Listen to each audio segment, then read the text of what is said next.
Hi, ഞാൻ സുധാമഴമേഘമാണ്. ഈ നവരാത്രി കാലം തുടങ്ങിയല്ലോ. 9 ദിവസവും അമ്പലങ്ങളിലും വീടുകളിലും ആഘോഷമായിരിക്കും. അപ്പൊ അതിന് ഓരോ ദിവസവും ഓരോ തരത്തിലുള്ള പ്രസാദമായിരിക്കും ഉണ്ടാക്കുക. അപ്പോ അതിലെ ഒരു പ്രാധാന്യമുള്ള ഒരു പ്രസാദം ഏതാണെന്ന് വെച്ച് കഴിഞ്ഞാല് വൻപയർ കൊണ്ടുള്ള പുഴുക്കാണ്. പണ്ട് എല്ലാ ദിവസവും അതായിരിക്കും. ഇപ്പൊ ഓരോ തരത്തിൽ ഓരോ ദിവസം ഓരോ മാറ്റങ്ങളെ വരുത്തിയിട്ടാണ് പ്രസാദങ്ങൾ ഉണ്ടാക്കുന്നത്. അപ്പൊ ഇന്ന് നമ്മൾക്ക് വൻപയർ കൊണ്ടുള്ള പുഴുക്ക് സിമ്പിളായിട്ട് പെട്ടെന്ന് എങ്ങനെ തയ്യാറാക്കണമെന്ന് നോക്കാം.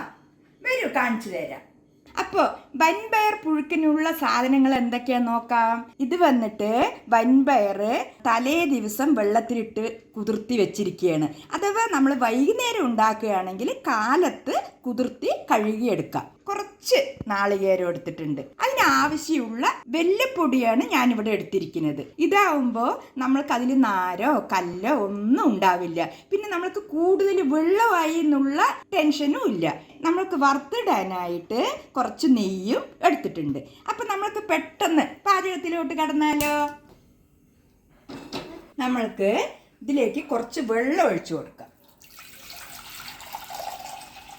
വൻപയർ ഇട്ട് കൊടുക്കാം. ഇതൊന്ന് നമ്മൾക്ക് നന്നായിട്ടൊന്ന് വേവിച്ചെടുക്കാം.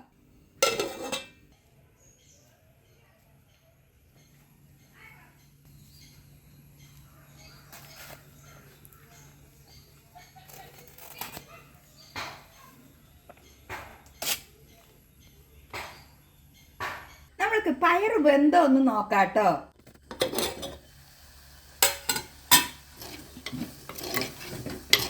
നന്നായിട്ട് വെന്തിട്ടുണ്ട് തോന്നുന്നു.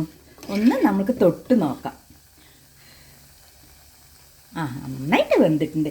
അപ്പം നമ്മൾക്ക് അഥവാ കുറച്ച് കൂടുതൽ വെള്ളമാണെങ്കിൽ അതിന് നമ്മൾക്ക് വാർത്ത് കളയാം.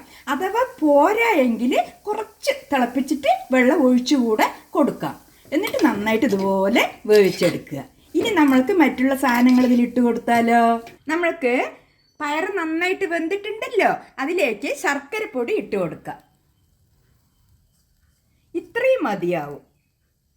നന്നായിട്ട് യോജിപ്പിക്കുക.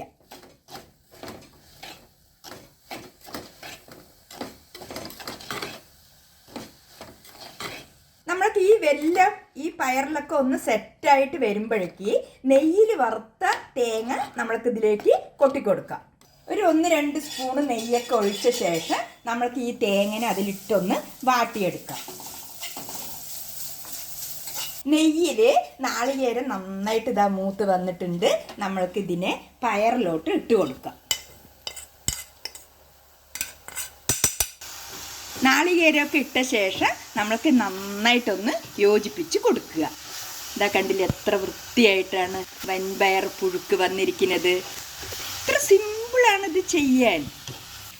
അപ്പം നമ്മുടെ വൻപയർ പുഴുക്ക് റെഡി ആയിട്ടുണ്ട്. ഇതാ കണ്ടില്ലേ, നന്നായിട്ട് സെറ്റായിട്ട് വന്നിട്ടുണ്ട്.